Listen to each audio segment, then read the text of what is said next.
Hello and welcome back to the Data Privacy Lawyer. My name is Funmi Owolabi. Today's review is going to be on some AI terms. I'm just going to hover over the products for this organization, something related to gamification. I might come back to this if it's being discussed in the AI terms. I don't know everything about these products. Let me click on forum. I probably will talk a little bit about gamification and why it's important from a data protection standpoint.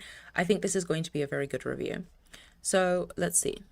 Enterprise forums that scale with you. Launch, grow, and manage vibrant conversations without the overhead. So it looks like it facilitates conversation. Let me tell you why that's valuable.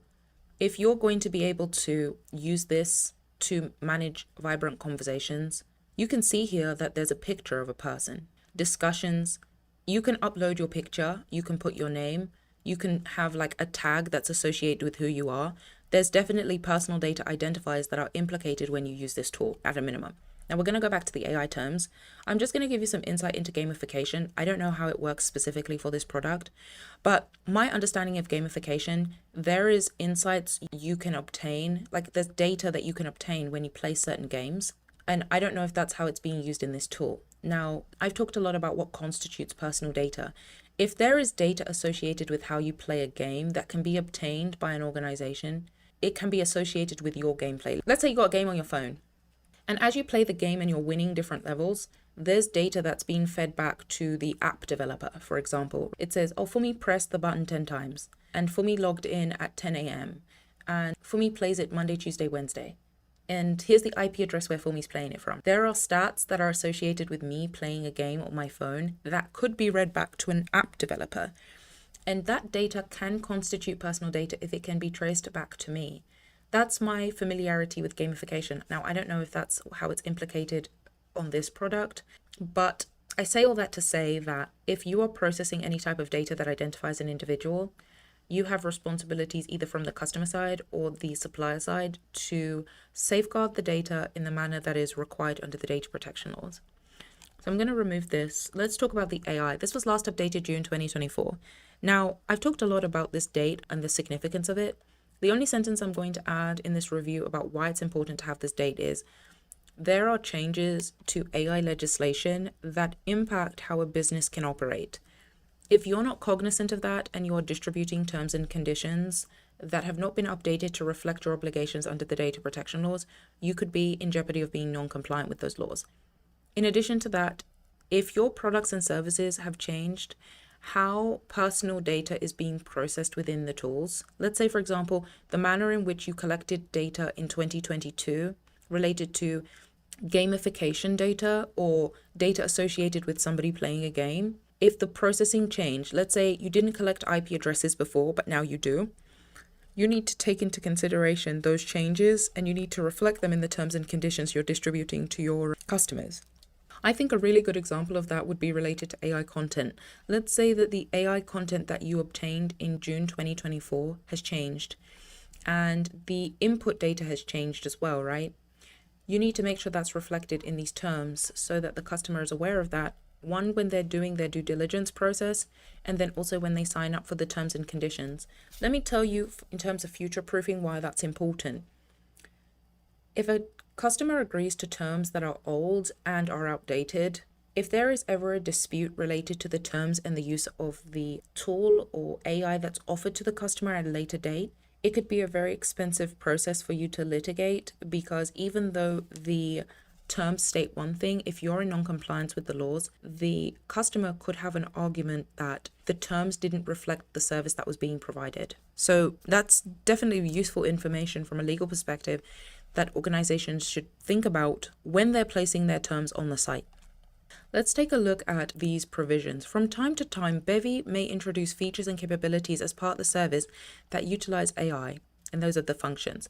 These AI functions may be developed by Bevy and or Bevy's third-party providers and are part of the service. Now, I wonder which services these implicate. If I was drafting these terms personally, I would ask the business to list all of the services that are implicated by AI to ensure we have all of the right provisions and that they're all captured in this document.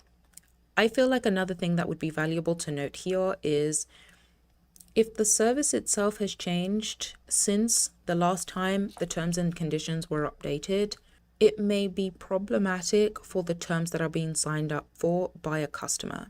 Are they part of the service, and have you extended the AI functions to other services that aren't reflected in these June 2024 terms and conditions? I think the takeaway here is make sure that you're reviewing the terms and conditions that you distribute to your customers on a periodic basis to reflect what's actually being done. And I'll make a note from a privacy perspective about why this is important.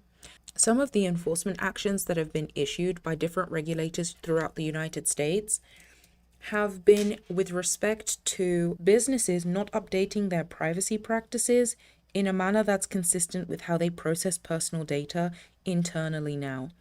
If you take a look at my Instagram, you'll see that I talk a lot about privacy news, like breaking news related to enforcement actions, investigations that regulators are doing related to businesses whose privacy notices did not reflect what was happening internally within the business. Do your terms and do your privacy documentation reflect what's happening within the business now? If you're updating, we're in 2026 now. It may be that your business has not changed since that time. Products are the same, services are the same, how they process personal data is the same. That's all right. But making sure that you've done a review to make sure it's consistent is really important, and then changing the date. Okay, I don't want to harp too much on that. Let's talk about this. Bevy may process. Now, we talked a lot about this word. Process is great. There's a very specific definition of what constitutes process under the data protection laws. Process is any operation or set of operations on personal data. Now, I presume, just off of a review, we did that review on the first product page related to the forums. At minimum, if the forum that's being offered is part of one of the services that has an AI function, you can upload your picture, your name, a tag name, or a username into the forum page at a minimum. I know that just from looking at the product. Now, I don't know if that's one of the services that implicates the AI functionality, but the reason I highlighted that Bevy may process or otherwise use the AI content to further develop, enhance, and improve the services, that's something that a business should understand from a risk perspective if they're going to be engaging with this service provider.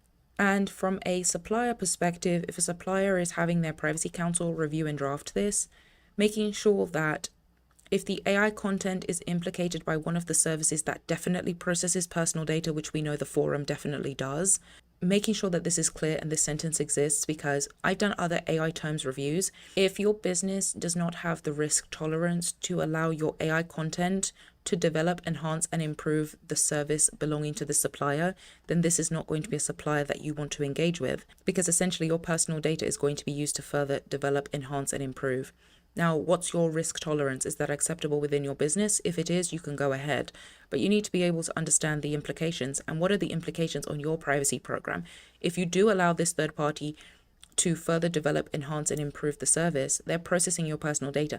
That's something that you're going to need to display on your privacy notice so that your consumers are aware that their information can be processed by a third party you engage with. So there are implications and responsibilities you'll have if you engage with this third party based off this sentence. All right, so I really hope you enjoyed this particular review. If you have comments about what I've discussed here, leave a comment below and I'll see you in another review.